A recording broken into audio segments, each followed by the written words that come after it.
தமிழ்நாட்டின் மாண்புமிகு முதலமைச்சர், நல்லாட்சி நாயகர் மாண்புமிகு முத்துவேல் கருணாநிதி ஸ்டாலின் அவர்களே, அருமை இளவல் துணை முதலமைச்சர் உதயநிதி ஸ்டாலின் அவர்களே, மேடையில் அமர்ந்திருக்கிற மேன்மைக்குரிய அமைச்சர் பெருமக்களே, சான்றோர்களே, பெரியோர்களே, நண்பர்களே, கண்ணுக்கு கண்ணான மாணவ கண்மணிகளே, ஊடகத்துறை நண்பர்களே, பாசத்திற்குரிய பத்திரிகையாளர்களே, உங்கள் அனைவருக்கும் எனது அன்பான வணக்கத்தை தெரிவித்துக் கொள்கிறேன். சில வரலாற்று சங்கமங்கள் இங்கே நிகழ்ந்து கொண்டிருக்கின்றன.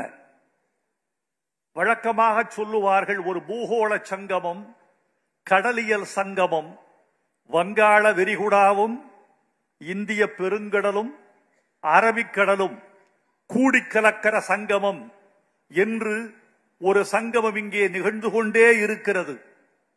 இன்று தமிழோடு தமிழர்களும் தமிழர்களோடு தமிழும் கூடிக்கலக்கிற ஒரு சங்கமம் நிகழ்ந்து கொண்டிருக்கிறது. அதைவிட முக்கியமான ஒரு சங்கமத்தை பார்க்கிறேன். தமிழுக்கு அதிகாரம் தந்தவர் வள்ளுவ பேராசான், தமிழ்நாட்டுக்கு அதிகாரம் தந்தவர் எங்கள் தளபதி ஸ்டாலின். தமிழின் அதிகாரமும் தமிழர்களின் அதிகாரமும் இன்றை ஒன்று கூடுகிற ஒரு சங்கமத்தை இந்த மேடையிலே பார்க்கிறேன். கண்ணுக்கு இனிமையான காட்சியாக இந்த திருவிழா நிகழ்ந்து கொண்டிருக்கிறது. நான் இந்த நேரத்தில் 2 பேருக்கு நன்றி சொல்ல கடமைப்பட்டிருக்கிறேன். முதல் நன்றி என் தமிழ் ஆசான் முத்தமிழறிஞர் கலைஞர் அவர்களுக்கு. திருவள்ளுவர் சிலை எடுப்பித்த அந்த திருநாளில் என்னையும் ஒரு பொருட்டாக கருதி கவியரங்கத்தில் கலந்து கொள்ள பணித்தவர் 1/4 நூற்றாண்டுக்கு முன்னால் கலைஞர் அவர்கள். இதோ 1/4 நூற்றாண்டுக்கு பின்னால் வள்ளுவர் சிலையின் வெள்ளி விழா நடந்து கொண்டிருக்கிற இந்த காலகட்டத்தில் நீயும் வா என்று என்னை அழைத்தாரே எங்கள் முதலமைச்சர் தளபதி ஸ்டாலின் அவர்கள். அவருக்கும் நான் நன்றி கடன் பட்ட கடமைப்பட்டிருக்கிறேன். மிக அழகாக ஒரு பெயர் வைத்திருக்கிறீர்கள், பேரறிவு சிலை என்று. அந்த பேரறிவு சிலை என்ற பெயரை சூட்டியதற்காகவே வரலாறு உங்களை வணங்கும் என்று தெரிவித்துக் கொள்கிறேன். சாதாரணமல்ல தோழர்களே, ஒவ்வொரு நாட்டுக்கும் ஒரு அடையாளம் உண்டு, ஒரு குடும்பத்துக்கு ஒரு அடையாளம் உண்டு, மனிதனுக்கு அடையாளம் உண்டு, நிறுவனங்களுக்கு அடையாளம் உண்டு, கட்சிக்கு அடையாளம் உண்டு. தமிழ்நாட்டுக்கு சில அடையாளங்கள் உண்டு. நில அடையாளம், வடவேங்கடம், தென்குமரி ஆயிடை, தமிழ்கூறு, நல்லுலகம் என்று தொல்காப்பியரால் குறித்து சொல்லப்பட்ட நில அடையாளம். அதையேதான் பாரதி நீல திரைக்கடல் ஓரத்திலே நின்று நித்தம் தவம் செய்யும் குமரி எல்லை, வட மாலவன் குன்றம் இவற்றிடையே புகழ் மண்டி கிடக்கும் தமிழ்நாடு என்று நில அடையாளம் சொன்னால், தமிழர்களின் கலை அடையாளம் எதுவென்று கேட்டால், என்னை பொறுத்து நான் சொல்வது தமிழர்களின் கலை அடையாளம் தஞ்சை பெருவுடையார் கோயில் என்று உறுதியாக சொல்லுவேன். தமிழர்களின் மொழி அடையாளம் தமிழ், தமிழர்களின் அறிவடையாளம் என்று சொன்னால் அது எங்கள் ஆசான் வள்ளுவ பேராசான் வகுத்து கொடுத்த திருக்குறள் தான் தமிழர்களின் ஞான அடையாளம், அறிவு அடையாளம் என்று சொல்லுவேன்.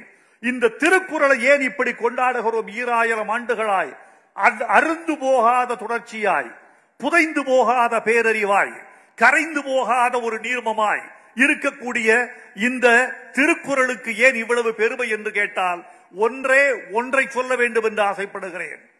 இந்திய அரசமைப்பு சட்டம் எழுதப்பட்டு 75 ஆண்டுகள் முடிந்து விட்டன. இந்த 75 ஆண்டுகளில் இந்திய அரசமைப்பு சட்டம் எனக்கு தெரிந்த தகவலின்படி 101 முறை திருத்தப்பட்டிருக்கிறது. 75 ஆண்டுகளில் 101 முறை திருத்தப்பட்டிருக்கிறது. இந்தியாவின் அரசமைப்பு மேதைகளாலும் சட்ட வல்லுநர்களாலும் சமுதாய அக்கறை மிக்கவர்களாலும் ஆங்கில பேராசன்களாலும் உலக அரசமைப்பை கரைத்து பிடித்த பெருமக்களாலும் இயற்றப்பட்ட அரசமைப்பு 101 முறை திருத்தப்பட்டிருக்கிறது. எழுதப்பட்டு 2000 ஆண்டுகளுக்கு பிறகும் கூட திருக்குறள் ஒரு திருக்குறளை மாற்றவில்லை, ஒரு சீரை மாற்றவில்லை, ஓர் அசையை மாற்றவில்லை, ஓர் எழுத்தை மாற்றவில்லை. 2000 ஆண்டுகளாக எங்கள் திருக்குறள் திருத்தப்படாத பெருமையில் இருக்கிறது. ஆனாலும் அந்த திருக்குறளை நான் ஓர் அனாதை அறிவு என்றுதான் சொல்லுவேன். எல்லா நூல்களுக்கும் மதத்தின் ஆதரவு இருந்தது. எல்லா மெய்நூல்களுக்கும் அரசாங்கத்தின் ஆதரவு இருந்தது. மதத்தின் ஆதரவு இல்லாமல், அரசாங்கத்தின் ஆதரவு இல்லாமல், ஓர் அரசனின் ஆசீர்வாதம் இல்லாமல் எந்த ஒரு பெரிய மெய்நூலும் இந்த உலகத்தில் நிலை பெற்றதாய் தகவல் இல்லை. ஐரோப்பிய சட்டங்கள் எல்லாம் எதனால் ஆக்கப்பட்டது தெரியுமா? கிரேக்க ரோமானிய மெய்நூல்களால் மட்டும்தான் ஐரோப்பிய சட்டங்கள் ஆக்கப்பட்டன. யூதர்களின் சட்டங்கள் எதனால் ஆக்கப்பட்டது தெரியுமா? விவிலியத்தின் பழைய ஏற்பாடுகளை கடன் வாங்கித்தான் யூதர்களின் சட்டம் இயற்றப்பட்டது. கன்ஃபியூசியஸின் தத்துவங்களை வாங்கித்தான் சீனர்களின் ஹான் அரச மரபு ஓர் அரச சமயத்தை உண்டாக்கி கொண்டது.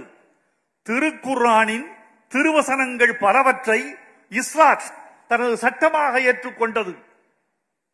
அசோக சக்கரவர்த்தி பௌத்த நெறிகளின் பல கூறுகளை சட்டங்களாக நிறைவேற்றிக் கொண்டார்.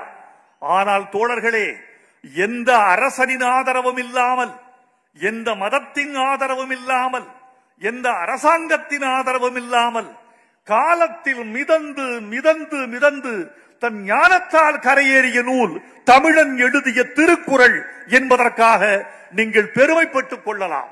அறம்தான் அடிப்படை, எல்லாவற்றுக்கும் அடிப்படை அறம். அறத்தான் எல்லா உயிர்களும் எதற்கு ஆசைப்படுகின்றன? ஒரு புழு எதற்கு ஆசைப்படுகிறது? தான் வசதியான இடத்தில் சென்று தங்கிவிட வேண்டும் என்று ஆசைப்படுகிறது. ஒரு கொசு எதற்கு ஆசைப்படுகிறது? தான் சிதைக்கப்படாத ஒரு முட்டை இனிமேல் உட்கார்ந்து விட வேண்டும் என்று கொசு ஆசைப்படுகிறது. ஒரு பறவை ஏன் ஆசைப்படுகிறது? நனையாத சூடு ஆகாத ஒரு கூட்டுக்குள் தன்னை அடைத்துக் கொள்ள வேண்டும் என்று ஆசைப்படுகிறது.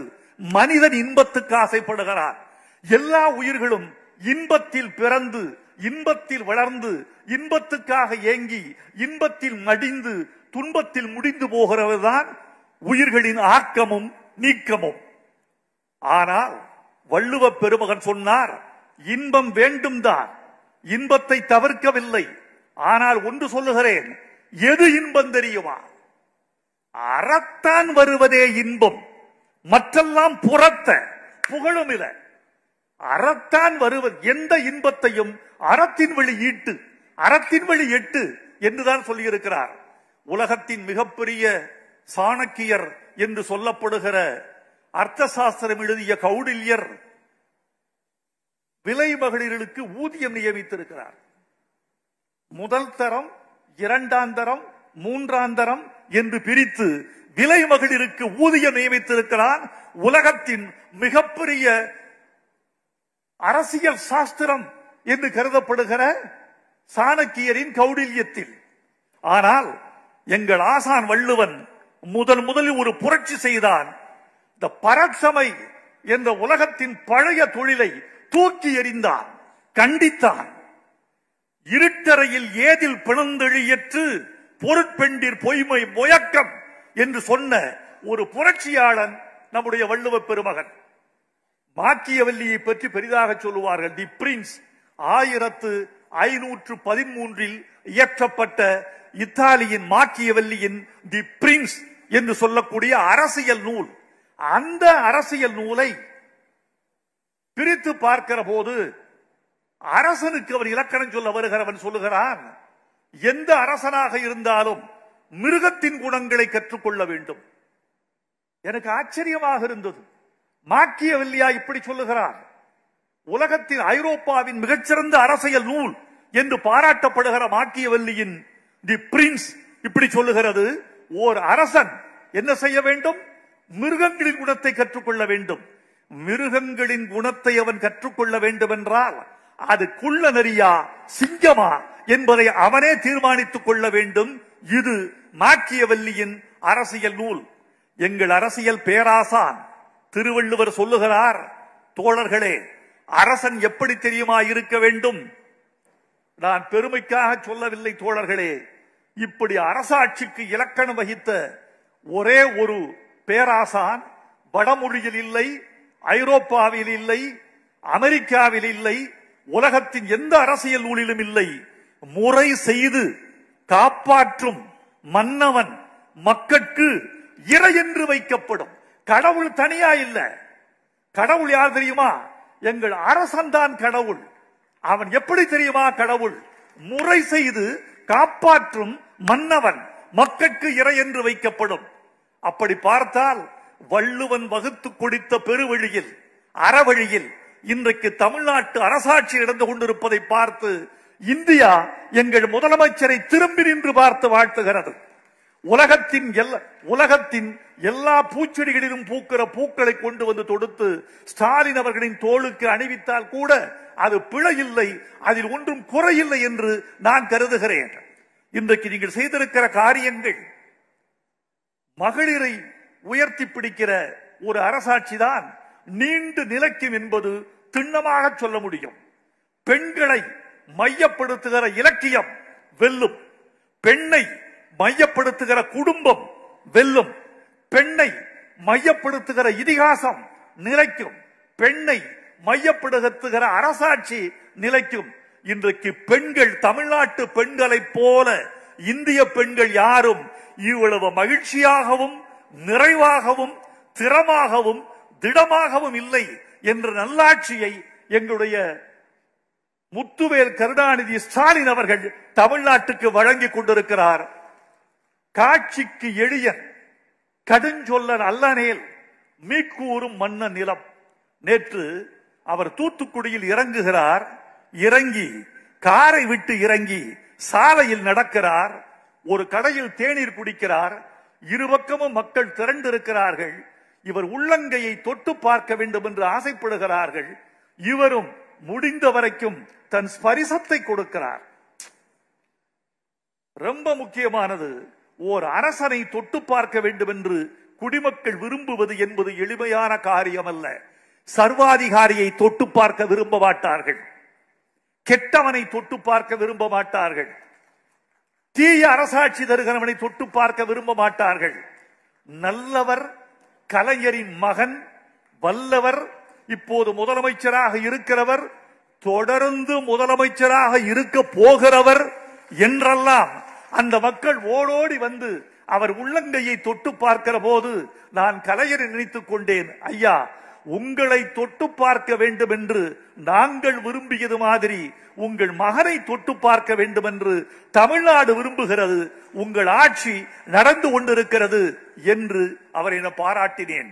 இந்த சபையை பார்த்தால் பேச்சை முடிக்காதே என்று உங்கள் சபை சொல்லுகிறது. ஆனால் முடித்துவிட வேண்டும் என்று என் நேர கட்டுப்பாடு என்னை நிர்பந்திக்கிறது. தோழர்களே, என்ன தெரியுமா காரணம்? இவ்வளவு பெரிய திருக்கூட்டம் திருவள்ளுவருக்கு கூடுவது அதிசயம். திருவள்ளுவர் மன்றங்கள் இருக்கின்றன. 20 பேர், 30 பேர், 40 பேர் என்று கூடுவார்கள். இன்னும் திருக்குறள் நாம் நினைத்த உயரத்திற்கு தன் எல்லையை தொடவில்லை என்பதை மாண்புமிகு முதலமைச்சர் அவர்களின் கவனத்திற்கு கொண்டு வருகிறேன். உலக புகழ்பெற்ற பைபிள் 2500 மொழிகளில் மொழிபெயர்க்கப்பட்டிருக்கிறது. அது மதம் சார்ந்தது. நம் திருக்குறள் மதம் சாராதது. அதற்கு மத பூச்சு பூசினால் திருவள்ளுவரின் கண்ணீரே அதை கழுவி விட்டுவிடும். அந்த காவியை அதுவே சலவை செய்து விட்டுவிடும். திருவள்ளுவரின் நேர்மையை, திருவள்ளுவருடைய உறுதியை யாரும் குறைத்து மதிப்பிட முடியாது. 2500 மொழிகளில் மொழிபெயர்க்கப்பட்டிருக்கிறது பைபிள். வெறும் 58 மொழிகளில் தான் மொழிபெயர்க்கப்பட்டிருக்கிறது திருக்குறள். போதாது. இந்த உலகத்தின் பெருமொழிகளிலெல்லாம் திருக்குறள் மேம்பட வேண்டும். இந்த நாட்டுக்கு வருகிற அயல் நாட்டு விருந்தினர் யாருக்கும் முதல் பரிசாக திருக்குறளின் ஆங்கில மொழிபெயர்ப்பு வழங்கப்பட வேண்டும் என்பது என் எண்ணம்.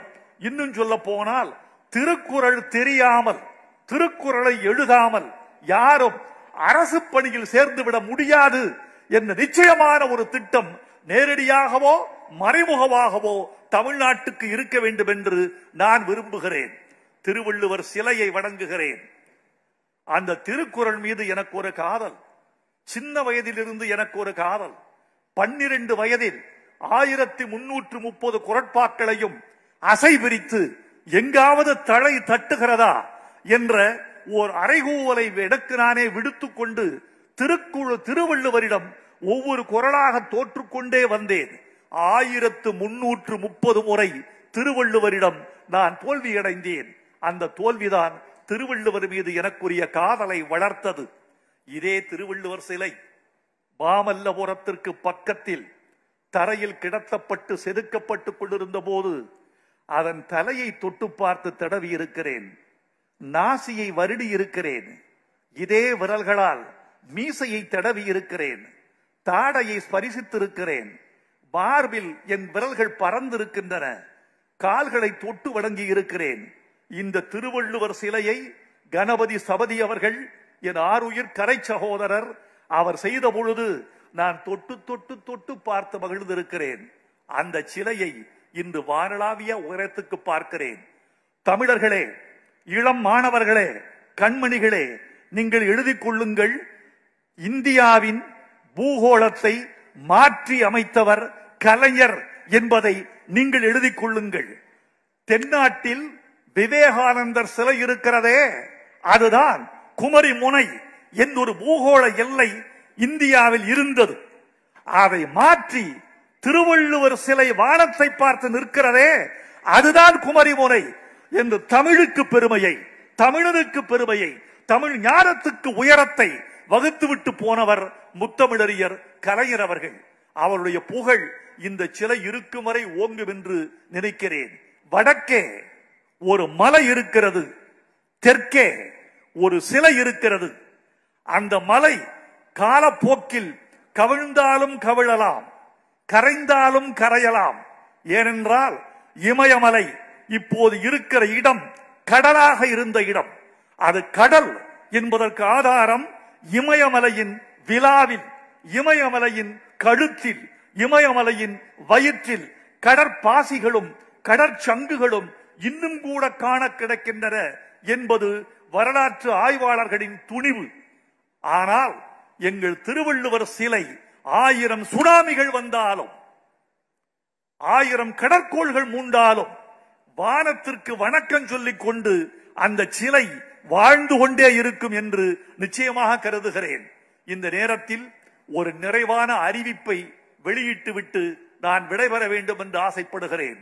சின்ன வயதிலிருந்து காதல் செய்த திருக்குறள், நான் கழித்து கிடந்த திருக்குறள், பாடி பாடி கிடந்த திருக்குறள், ஓதி ஓதி மகிழ்ந்த திருக்குறள்.